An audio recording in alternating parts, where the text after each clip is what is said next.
Face wash না cleanser কোনটা আমাদের স্কিন ভালো পরিষ্কার করে, কোনটা আমাদের স্কিনের জন্য ভালো এবং কোনটা কিভাবে ইউজ করতে হবে বা এই দুটোর মধ্যে উপাদানে কি কি ডিফারেন্স আছে সেটা নিয়েই আজকে আলোচনা করব।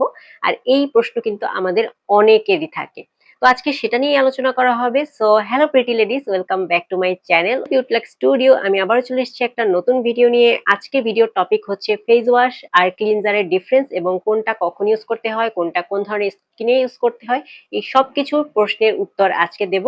তাহলে চলো দেরি না করে শুরু করা যাক আজকের ভিডিও। আর তুমি যদি আমার চ্যানেল নতুন হয়ে থাকো অবশ্যই একটা সাবস্ক্রাইব এবং লাইক করতে ভুলবে না। আর তোমরা আমাকে চাইলে ইনস্টাগ্রাম এবং ফেসবুক পেজেও ফলো করতে পারো, লিংক ডেসক্রিপশন বক্সে দেওয়া আছে। তাহলে চলো শুরু করা যাক।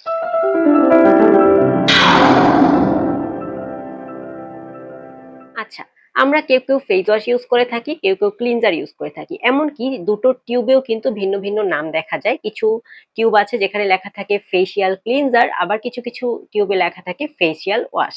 সো অনেকের এটা প্রশ্ন জাগে যে ক্লিনজার এন্ড ওয়াশ এই দুটো পার্থক্যটা কি বা কোনটা কোন কাজে লাগে। আজকে মূলত সেটাই বলবো।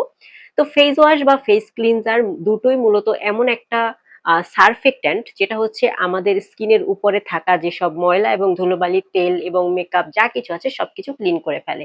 তবে এখানে একটু ডিফারেন্স আছে, সেটা হচ্ছে ক্লিনজার আর ফেস ওয়াশের মধ্যে কিছু ফর্মুলেশন গত হচ্ছে কি বলে ডিফারেন্স আছে, যেগুলোর কারণে হচ্ছে দুটো কিন্তু আলাদাভাবে ইউজ করা হয় এবং আলাদা পারপাসে ইউজ করা হয়। যেহেতু এই দুটোর ফর্মুলেশন এবং উপাদানে পার্থক্য থাকে সেহেতু এই দুটোর কাজও কিন্তু ভিন্ন হয়ে থাকে। এখন ফর্মুলেশনে এটার অনেক ধরনের তফাৎ আছে, সেই বিষয়ে আলোচনা করতে হলে আমার কেমিস্ট্রির একটা বিশাল লেকচার দিতে হয়, যেদিকে আমি যাচ্ছি না। সেটা আমি ভালো বলতেও পারবো না এবং তোমাদেরকে বোঝাতেও পারবো না। তবে আমি যেটা বোঝাতে পারবো সেটা হচ্ছে খুবই সহজ ভাষায় কিভাবে কোনটা কিভাবে কাজ করে। তো ক্লিনজারে এমন কিছু উপাদান থাকে যেই উপাদানগুলোর মাধ্যমে আমাদের ত্বকের ভেতর থেকে ময়লাগুলো বের হয়ে আসে এবং আমাদের ত্বকে যে ধরনের মেকআপ বা হচ্ছে সানস্ক্রিন বা যে যে ধরনের আমরা প্রোডাক্ট মানে ইউজুয়ালি ইউজ করে থাকি সেইগুলোকে মেল্ট করে বের করে নিয়ে আসতে সাহায্য করে। এই ধরনের উপাদান নিয়েই মূলত ক্লিনজার গঠিত। আর যদি ফেস ওয়াশের কথা বলা হয়, ফেস ওয়াশ জিনিসটা একদমই মাইল্ড, যেটা একদম যেসব ধুলাবালি আমাদের ত্বকে জমে একদম উপরিভাগে সেগুলোকে ক্লিন করতে সাহায্য করে। তো ফেস ওয়াশ এবং ক্লিনজারের এই একটা পার্থক্য খুবই খুবই চোখে পড়ার মতো, টোটালি একই রকম। সেটা হচ্ছে মুখ পরিষ্কার করা। প্রথমত আমরা যখন মেকআপ করি, সানস্ক্রিন ইউজ করি এবং অন্য অন্য প্রোডাক্ট ইউজ করি যেগুলো আমাদের মুখে খুব বেশি ভাবে স্টে করবে না বা স্টে করাবো না, আমরা রাখবো না, সেগুলো আমরা তুলে ফেলি। সেগুলো তুলতে মূলত ক্লিনজার ব্যবহার করা হয়। আর ফেস ওয়াশ ব্যবহার করা হয় নর্মালি ধুলো ময়লা এগুলো সরানোর জন্য। আর এই ক্ষেত্রে আমরা একটা ডিসিশনে আসতেই পারি, সেটা হচ্ছে ক্লিনজারে মোটামুটি কিছু কেমিক্যাল উপাদান থাকে যেগুলো হচ্ছে আমাদের মেকআপ বা অন্যান্য উপাদানগুলোকে মেল্ট করে সেটা খুব গভীর থেকে স্কিনকে পরিষ্কার করতে সাহায্য করে। অপরদিকে ফেস ওয়াশে কিন্তু এতটা বেশি কেমিক্যাল থাকে না, যেটার কারণে হচ্ছে একদমই খুবই মাইল্ড ভাবে আমাদের ত্বকটাকে পরিষ্কার করে। আচ্ছা, এরপরে আরেকটা কমন পার্থক্য যেটা, সেটা হচ্ছে ক্লিনজারের বিভিন্ন রকম ভ্যারিয়েশন আছে, যেমন বাম ক্লিনজার, অয়েল ক্লিনজার এবং ক্রিম ক্লিনজার বা জেল ক্লিনজার বিভিন্ন রকমের ফরমেশনে পাওয়া যায়, যেটা আমাদের হচ্ছে মেকআপ বা অন্যান্য তৈলাক্ত পদার্থগুলো উঠিয়ে আনতে সাহায্য করে। আরেকটা যেটা কমন পার্থক্য, সেটা দেখা যায় যে ক্লিনজারের ক্ষেত্রে কিন্তু বেশি একটা ফেনা তৈরি করে না, ঠিক আছে? সেটা যদি আমাদের হচ্ছে ক্রিম ক্লিনজারও হয়ে থাকে সেটাও কিন্তু বেশি একটা ফেনা তৈরি করে না, বা জেল ক্লিনজারেও খুব বেশি একটা ফেনা তৈরি করে না, জাস্ট একটা আঠালো ভাব থাকে এবং সেটার মাধ্যমে কিন্তু আমাদের সব ধরনের ময়লা, ডার্ট এবং মেকআপ গুলো উঠে আসে। অপরদিকে ফেস ওয়াশ কিন্তু এমন একটা উপাদান যেটা কিন্তু অবশ্যই অবশ্যই ফেনা তৈরি করবে, সেটা যে কোনো ফরমেশনে থাকুক। আর ফেস ওয়াশ সাধারণত মানে একটু ফেনা টাইপের ফরমেশনেই বেশি থাকে, বা একটু জেল টাইপের বা ক্রিম টাইপের ফরমেশনে বেশি থাকে, অয়েল বা বাম টাইপের থাকে না বললেই চলে, থাকে না বললেই চলে না, একদমই থাকে না। তো এটাই মূলত একটা বেসিক পার্থক্য যে ক্লিনজার বিভিন্ন ফরমেশনে হয়ে থাকে কিন্তু ফেস ওয়াশ একটা ফরমেশনেই মূলত পাওয়া যায়। এর পরের পার্থক্য যেটা, সেটা হচ্ছে ক্লিনজার জিনিসটা হচ্ছে এক একটা স্কিনের জন্য এক এক রকম ভেরিয়েশনে থাকে, যেমন ড্রাই স্কিনের জন্য একরকম থাকে, অয়েলি স্কিনের জন্য একরকম থাকে এবং খুব মাইল্ড ভাবে কিন্তু আমাদের ত্বকের ময়লাগুলো পরিষ্কার করে। এবং যাদের ড্রাই স্কিন বেসিক্যালি তাদের ক্ষেত্রে যেটা হয় সেটা হচ্ছে হাইড্রেটিং ক্লিনজার যেগুলো, সেগুলো কিন্তু খুব সুন্দরভাবে জেন্টলি কাজ করে এবং জেন্টলি তার ময়লাগুলো তুলে আনে এবং সাথে সাথে ফেসটাকে কিন্তু অনেকটা হাইড্রেটিংও রাখে।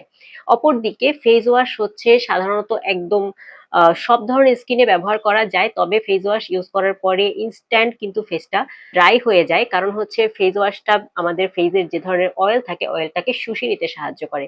ময়লা ক্লিন করার সাথে সাথে অয়েলটাকেও একদমই ক্লিন করে দেয়, যার কারণে একদমই দেখা যায় যে যারা ড্রাই স্কিন আছে তারা যদি ফেস ওয়াশ ইউজ করে নিজের স্কিনের টাইপের অনুযায়ী না করে অন্য কোনো ফেস ওয়াশ ইউজ করে, তাহলে কিন্তু একদমই ড্রাই হয়ে যায়।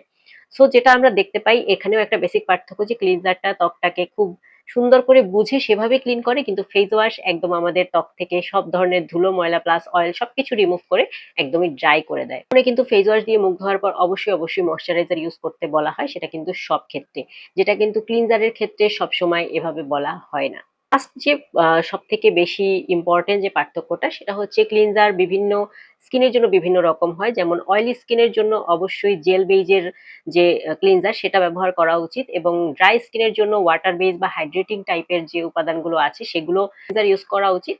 আর যাদের মেকআপ তোলার জন্য আমরা হচ্ছে অয়েল ক্লিনজার ব্যবহার করে থাকি, সেগুলোর মধ্যে বিভিন্ন টাইপ আছে। মানে ক্লিনজারটা হচ্ছে একদম ভেতর থেকে সবকিছু মেকআপ প্লাস সবকিছু তোমার তুলে ফেলবে, বাট ফেস ওয়াশটা কিন্তু সেটা করে না। ফেস ওয়াশ দিয়ে কখনোই মেকআপ তোলা পসিবল না। ফেস ওয়াশ থেকে দিয়ে মুখ ধুতে হলে অবশ্যই ডাবল ক্লিনজিং করতে হয়। ডাবল ক্লিনজিং এর ক্ষেত্রে প্রথমে যে কোনো একটা ক্লিনজার অয়েল বা ক্লিনজার দিয়ে হচ্ছে আমাদের মেকআপটা তুলতে হয়, এরপরে হচ্ছে আবার সেই ক্লিনজারটাকে ক্লিন করার জন্য হচ্ছে ফেস ওয়াশ দিতে হয়। তো এখানেও কিন্তু একটা অনেক বড় পার্থক্য দেখতে পাচ্ছি। আর ফেস ওয়াশটা মূলত অয়েলি স্কিনের জন্য বেস্ট হয়, কারণ মানে যেহেতু ওটা ফেসটাকে ড্রাই করে দেয়, সো যাদের এক্সেসিভ অয়েল হয় ফেসে তারা কিন্তু খুব নিশ্চিন্তে নির্দ্বিধায় ফেস ওয়াশটা ইউজ করতে পারে, তাতে কিন্তু অনেকটা অয়েল রিমুভ করতে সাহায্য করে। তো এগুলো মূলত ফেস ওয়াশ এবং ক্লিনজারের মধ্যে বেসিক পার্থক্য ছিল। এবার চলো দেখে নেই যে এটা জেনে নেই যে এটা আমরা কখন কিভাবে ইউজিং প্রসেস খুবই সহজ। সেটা হচ্ছে আমরা যদি বাসায় থাকি বা হচ্ছে একদম টিনেজার যারা আছে, যারা হচ্ছে মেকআপ একদমই করে না, শুধু সানস্ক্রিন ময়শ্চারাইজার ইউজ করে, তারা হচ্ছে রেগুলার বেসিসে মানে সানস্ক্রিন ময়শ্চারাইজার ইউজ করলে বা না করলে যেটাই হোক বাসায় থাকে তারা রেগুলার বেসিসে ফেস ওয়াশ ইউজ করতে পারে। কিন্তু রাত্রে যখন ঘুমোতে যাওয়ার আগে যদি আমাদের ত্বকে হচ্ছে কোনো মেকআপ বা হচ্ছে সানস্ক্রিন বা যে কোনো কিছু কোনো অন্য কোনো প্রোডাক্ট ইউজ করা হয়, অবশ্যই রাতে ঘুমোতে যাওয়ার আগে স্কিন কেয়ারে অবশ্যই ক্লিনজারটা রাখা জরুরি, কারণ ক্লিনজার কিন্তু সারা দিনের যে প্রোডাক্ট তারপরে যে ধুলো ময়লা সবকিছুকে কিন্তু একসাথে বের করে আনবে। আর যদি কেউ বাসায় থাকে সে সানস্ক্রিন ইউজ করছে না, কিছুই ইউজ করছে না, তো সেক্ষেত্রে সে নর্মালি মুখটা ধোয়ার জন্য বা একটু ফ্রেশ লাগানোর জন্য কিন্তু ফেস ওয়াশ ইউজ করতে পারে, কোনো সমস্যা নেই। আর যদি এখন আমরা প্রশ্ন করতে পারি যে প্রতিদিন ইউজ করা যাবে কিনা, হ্যাঁ অবশ্যই প্রতিদিন যদি তুমি হচ্ছে মেকআপ করো, প্রতিদিন যদি তুমি সানস্ক্রিন লাগাও, অবশ্যই তোমাকে প্রতিদিন ক্লিনজিং করতে হবে। আর সানস্ক্রিন লাগালেও কিন্তু মেকআপের মতোই ডাবল ক্লিনজিং করতে হয়, এটা আমরা অনেকেই জানি, জানো না তারা হচ্ছে এখন জেনে নাও।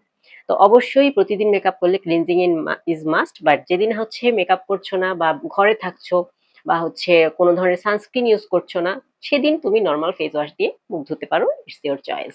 তবে অবশ্যই ড্রাই স্কিনের যারা আছো তারা অবশ্যই ফেস ওয়াশটাকে একটু স্কিপ করে একটা হাইড্রেটিং ভালো মানের একটা ক্লিনজার তোমার ত্বকের টাইপ অনুযায়ী একটা ক্লিনজার চুজ করলে আমার মনে হয় সেটা বেটার হয়। সো এটাই ছিল আজকের টপিক। অনেক কিছু আলোচনা করে ফেললাম, আশা করি তোমাদের ভালো লেগেছে। আজকে পর্যন্তই, চলে আসবো নতুন কোনো ভিডিও নিয়ে। ততদিন পর্যন্ত ভালো থাকো, সুস্থ থাকো, বাই।